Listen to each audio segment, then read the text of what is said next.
Sir, Kanyakumari is the southernmost tip of India. It has the Vivekananda Rock Memorial, the Thiruvalluvar statue. The climate of Kanyakumari is unique. It receives two monsoons, the southwest monsoon as well as the northeast monsoon. It's the only district in India to do so. It has rich floral and faunal diversity. The Tiger Reserve, Kalakat Mundandurai Tiger Reserve has extension in Kanyakumari. Okay. So, with all that, yes. You are basically an engineer, isn't it? Yes. Yes. You studied additive manufacturing. What is additive manufacturing? Sir, additive manufacturing is the opposite of the common manufacturing techniques. What we call subtractive manufacturing, like drilling, boring, machining. That is subtractive manufacturing. Additive manufacturing is the opposite of that. We build layer by layer. Any components can be built using this technique. It is a revolutionary technique. So give me an example of this one. Sir, like an automobile engine or valve earlier needs complex boring machining techniques. Now using design, computer aided design, you just design the engine, you just upload it in a printer, 3D printer, it will print the design at a very fast rate. Okay. So do you think 3D printing is going to take over a lot of the manufacturing activity? Yes, sir. It is? Yes, sir. Okay. For products like what? Sir, it is a wide range of applications, sir, from defense industry, automobile, even food, cakes, those can be tailor-made. Just design the cake, upload it in a food printer, it will print the cake using the raw materials we use. So, it has applications in a diverse areas. Okay. And your interests are in classical guitar and piano and reading books written by former civil servants. Yes, sir. So which are some of the books that interest you? Sir, recently I read Ethical Dilemmas of a Civil Servant by Anil Swarup IAS. Okay. Then You to Become an IPS Officer by Dr. Sailendra Babu IPS. Then What Ails the IAS and Why It Fails to Deliver by Naresh Chandra Saxena IAS. Okay. These three are the... Okay. So what does Anil Swarup say about the ethical dilemmas? Sir, in his book he mentions about his real life conflicts or dilemmas he faced from his postings as a sub-collector to secretary. So he anecdotally explains every single incident, how he faced the dilemmas, how he used his conscience, laws and the constitutional values to resolve those dilemmas. So he explains. Okay. Now, in Tamil Nadu, Yes, sir. you have a problem of the governor and the chief minister not Yes. getting along. Yes, sir. Maybe not only in Tamil Nadu, it happens in many other states. Yes, sir. Why do you think this is happening? Because the roles are defined in the constitution, isn't it? Yes, sir. Sir, one thing is that there are certain discretionary power available to the governor, and certain there is no time-bound limit for the governor to decide on a bill. So, a time discretion issue is there. Then another would be politicization of the post. The post of the governor should be independent and not partisan, as per Sarkaria Commission recommendation. But some political angle is also there. So these combined factors play a role. So do you think the governor should be the chancellor of universities or some other person or authority? Sir, which is better? Sir, governor is honored as the chancellor of university as of now, but the education secretary and the minister for education acts as pro-chancellor. They aid and advise the governor. Generally, chancellors are appointed with the aid and advice of the education ministry. But however, there are some issues happening around it. Another positive angle is that when governor is chancellor, the decision, the selection of the vice chancellor could be is done by a technical expert committee. So an expert, non-biased person, a apolitical person could be the vice chancellor of a university. That is a positive. But again, the will of the people is in the state government, the democracy. So there is a tussle in the Supreme Court. The case is still pending. What is your view on that? Politicization of a university or politicization by the governor of the university? Politicization by the chief minister or politicization by the governor? Sir, I think education should be an independent, an autonomous thing. So politicization should be avoided in the education sector. That is my belief. Experts should be appointed. Okay. Do you think it's proper to have the bureaucrats as vice chancellors or administrators of universities? Sir, bureaucrats, if they are experts in a particular field, it would be better. If they done doctoral thesis in public administration, they could become vice chancellors of university. That is no restriction, I believe, sir. But they must meet the standards, educational standards. Don't you think a civil servant's experience is, you have read all his books, that is much more versatile than any PhD? Yes, sir. Obviously, a civil servant's experience is there, sir. But there are certain basic standards which are laid down under law to become a vice chancellor. That must be fulfilled. Okay, so Havish, what is the meaning of your name? Ma'am, it means Lord Shiva in Sanskrit. Okay, you mentioned that Kanyakumari is the southernmost point Yes. of India. Yes. Isn't there a further southern territory? Ma'am, I was meaning to say it is mainland India, ma'am. Mainland India. Okay. The southernmost is Indira Point. It was there in Okay. Andaman. Okay. So recently, a committee constituted by the central government has recommended Ramayana and Mahabharata to be included in the syllabus of CBSE. Yes. What is your take on that? Ramayana and Mahabharata are two Mahakavyas of our country. So it transcends culture and state. So I don't think in every culture, in Tamil we also have Kamba Ramayana. So these two Mahakavyas spread across the cultural ethos of India. So I don't think there is any issue. Also, it teaches values like honesty, morality, then friendship. So these values could be imbibed by these Mahakavyas. Do you think Ramayana and Mahabharata are myth or reality? Are they the history of this nation, or are they a myth, or are they a fiction? The Archaeological Survey of India has excavated Hastinapur. So Mahabharata has existed. But the thing is, there are certain exaggeration. Facts and figures have been exaggerated. So that may not be true. Again, this Ram Setu is declared a National Heritage Monument by the Supreme Court of India, and the Setu Samudram project was stalled because it is a heritage monument and it was examined by the Geological Survey of India. So again, it is a fact, but it is just 7,000 years old, not 70,000 years old as mentioned in the figure. So it is a fact, ma'am, but there are certain numbers which may not be true. Okay.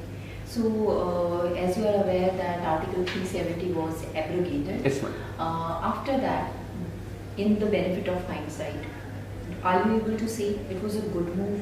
What have been the ramifications of that? And do you think it was a good move? Ma'am, the abrogation of Article 370 was upheld by the Honorable Supreme Court of India, and statistically speaking, the economy has boomed 2.5 times. The Kashmir tourism has saw the highest footfall this year.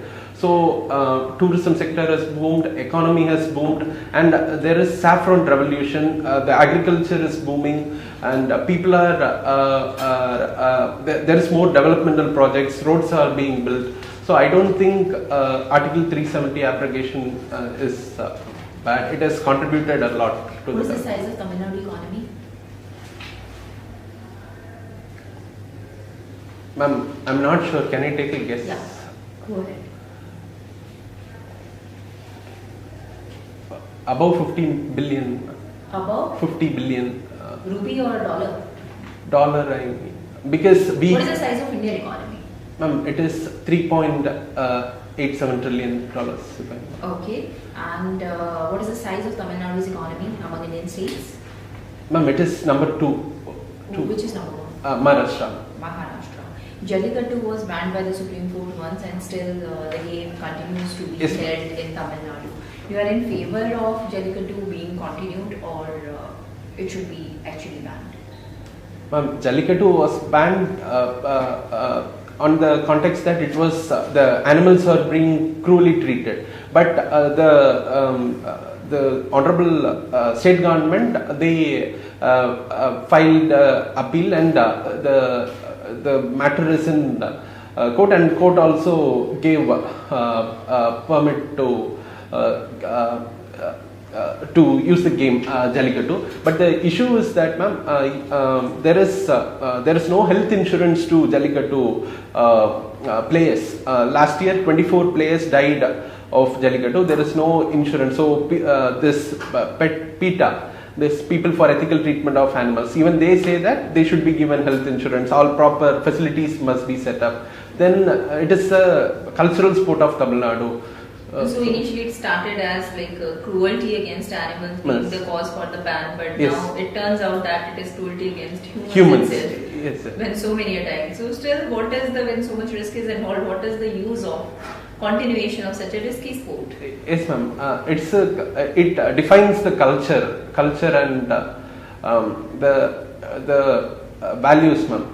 The Tamil literature, it celebrates bravery as bravery and heroic values. So this sport signifies that, ma'am. But I think the hospital facilities, first aids, so these things must be. Okay, Havish, last question. You have been given Piano Prodigy Award by Trinity College London. Yes, ma'am. Tell me more about it. Ma'am, I did my 8th grade in piano at the age of 13, so they gave me that award. You had actually gone to London? No, ma'am. It is Trinity College London is not a college per se. It's a board, exam board. So they conduct examinations on certifications on musical instruments across the world. So they came here. I came to Thiruvananthapuram to attend that. And Great, congratulations. thank you.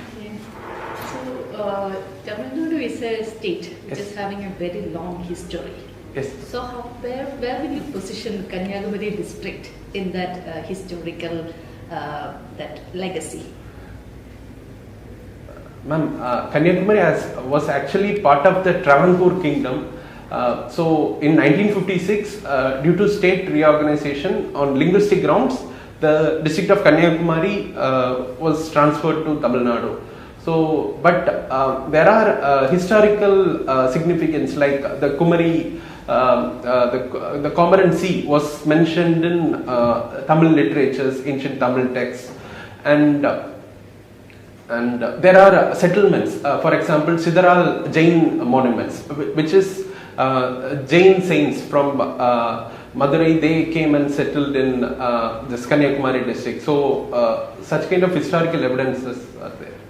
Tamil Nadu is one of the states which is having very high social development. Yes, ma'am. So, what are the factors which help Tamil Nadu to come up in very recent decades, especially? Yes, ma'am. One would be focus on higher education. The gross enrollment ratio in higher education is 50%. So we in national education policy envisage to attain that gross enrollment ratio in 2035. But the focus on higher education in Tamil Nadu over the past 50 years helped a lot, and this has helped students to get better job opportunities in especially IT sector. So that kind of economic development, and also in social areas, health is also being given huge impetus in Tamil Nadu. In Tamil Nadu, there are in every district there is at least one government medical college. That is the vision which they work. Now it is 32 government medical colleges, which is one of the highest in India. So the number of doctors coming out of that. So that gives a positive spiral to Tamil Nadu. Okay, so there is a huge controversy Yes. surrounded on the freebies. Yes. Yeah, Tamil Nadu government usually is famous for giving a lot of freebies. What is your take on it? Freebie on one side can be viewed as wasteful public expenditure, but on the other side it can be called as public good. For example, a government school student in 11th standard, they get free laptops, and even everything is subsidized, shoes, but access to laptop, we consider it free, but it may help in their higher education. It will help to gain the global knowledge, exposure to awareness through internet. So there are many positive impacts of that. One more example would be free bus for women is announced, but data showed that it led to women empowerment. Working women, they increase their savings at 868 rupees per month. They are saving on transportation costs. So it is giving a positive impact on the society at large. Can you give a comment on the industrial climate of Tamil Nadu state? Industrial climate. Industrial climate.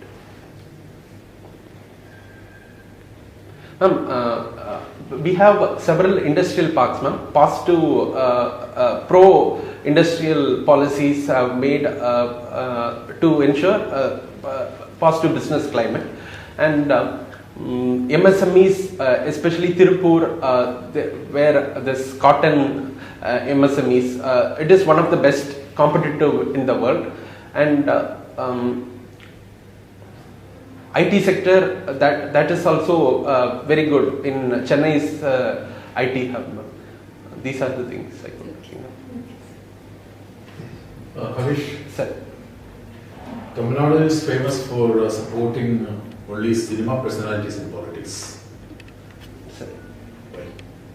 Sir, sir, at many of our chief ministers come from cinematic background. I agree, sir. M.G. Ramachandran, Dr. Kalaignar, and Ma'am Jayalalitha, they are from cinematic background. But the idea of that only cinema personality succeed is not true. During the time of M.G. Ramachandran, there was a higher actor, Shivaji Ganeshan, who entered politics and failed miserably. So it is not that every actor is being celebrated as a political figure. But all the recent chief ministers were full cinematic person. Yes, ma'am. Yes, sir. But the condition is that they must connect with people. They have connected with people better. They have given. Earlier there were personalities like Rajaji. Yes. Then Anadure. Yes, sir. Before that, so many Kamaraj. They were not cinematic. Cinematic. They got the support of the people. But these days we cannot see such a thing. See, all the people are going after Yes. The cinematic personalities. Why? A cultural change in that sense. Sir, cinema in Tamil Nadu has been a great influence, sir. It is no doubt. So that would be one reason, because from the Dravidian movement itself used cinema as a medium for propagating its ideology and things. So that is one reason, sir. Other things, I'm not sure. Okay, great. See, Sri Lanka is an important country as far as India is concerned, as well as Tamil Nadu. Yes. What is the important issue in Sri Lanka? What is the single important issue in Sri Lanka? Sir, Tamil. No. See, that country is going through a lot of problems, Yes. crisis. Yes. People agitating Yes, against sir. the. If you are asked to choose the most important issue in Sri Lanka, what would be that? Sir, as of now, the economy is the most important issue, sir. Their forex has completely drained out, and the inflation is very high. Fuel prices have gone sky high. So even the government was toppled the former president's Rajapaksa was forced to leave the country. So economy is one major issue as of now. In which way India is supporting? Which are the ways India is supporting the country to address the issue? Sir, India was the first country, I believe, to give this line of credit, emergency line of credit to Sri Lanka. India considers Sri Lanka as its own family member. Then again, many projects were funded by India. The Hambantota port project, which has gone to China, was actually was promised to be funded by India. So there are several infrastructure projects, and the Tamil migrants resettlement project, which is 40,000 crore project, is funded by the government of India. So again, India has this IMF bailout. India has played a major role in pressurizing and lobbying for Sri Lanka in. Right. See, Sri Lanka is in deep economic crisis. Yes, sir. And India has been trying to save the country from that. Yes, sir. But when it comes to foreign policy, Yes, sir. Sri Lanka is little bit biased towards China than India. Why? Sir, Chinese have heavily invested in Sri Lanka. That is a true fact, sir.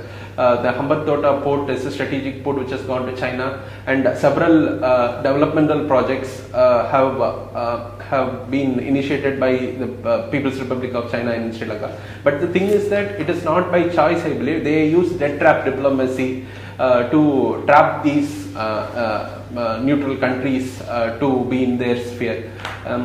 Again, I would remember the former President Rajapaksa says China is our friend, but India is our brother. So that kind of relationship we have with Sri Lanka. It is a strategic partner and a strategic neighbor. Who? Sri Lanka. China or India? For India. Right. See, recently the government of India passed 3 laws. Sir. One is Indian Penal Code, another is Indian Evidence Act, and another one is Criminal Code, right? And they have changed the name into Bharatiya Nyaya, then Bharatiya Sakshya, and Nagarik Suraksha Sanhita. See, in a country like India, where we have 22 official languages, how do you see this kind of a change in language to 3 important laws? Sir, again, the thing is that every law can be easily available in other scheduled languages.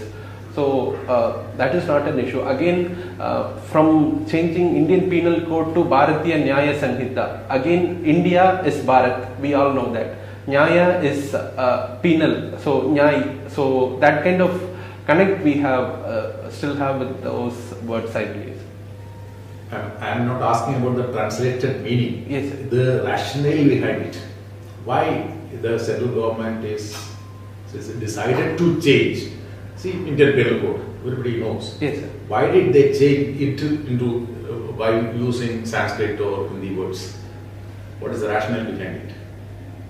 Sir, the Indian Penal Code is enacted in 1860. It is a colonial law. So we are reforming many features, provisions of IPC and CRPC. So that might be one reason. Right. You are changing a lot of laws. Yes, sir. Then why are giving in a country like India where a lot of languages are there? See, Malayalam is there, Tamil is there, Telugu is there. But everybody can use these titles in English, something like that. Then why the government is insisting that the title should be changed in this way? Sir, Hindi is our official language of India, sir. Again, but the specific background reason I am not sure. My final question. central government passed another law appointing election commissioners. Yes, sir. See, there was no clear-cut system to appoint these things, these persons. But in a recent judgment, Supreme Court judge stated that Chief Justice of India should be there in the appointment committee. Yes. But in the latest law, there was not such thing. Yes. See, the Prime Minister, another minister plus the opposition leader can appoint this person. Yes. How do you consider this kind of a law in appointing an important statutory body to conduct or to sustain our democratic system? Sir, one thing is that the judgment given by the Honorable Supreme Court is an interim one until further law enacted by the government. So it is not mandatory that Chief Justice of India to be included. Again, the sovereign prerogative to enact a law lies within the Honorable Government. So they had gone with it, sir. Moreover, this if the judiciary should not step into the role of legislature. So that would be judicial overreach, and the judiciary should not involve in legislative matters. So it is the sovereign right of the government. Thanks. Thank you. Havish, can you tell me 3 most important skills that are required for a bureaucrat?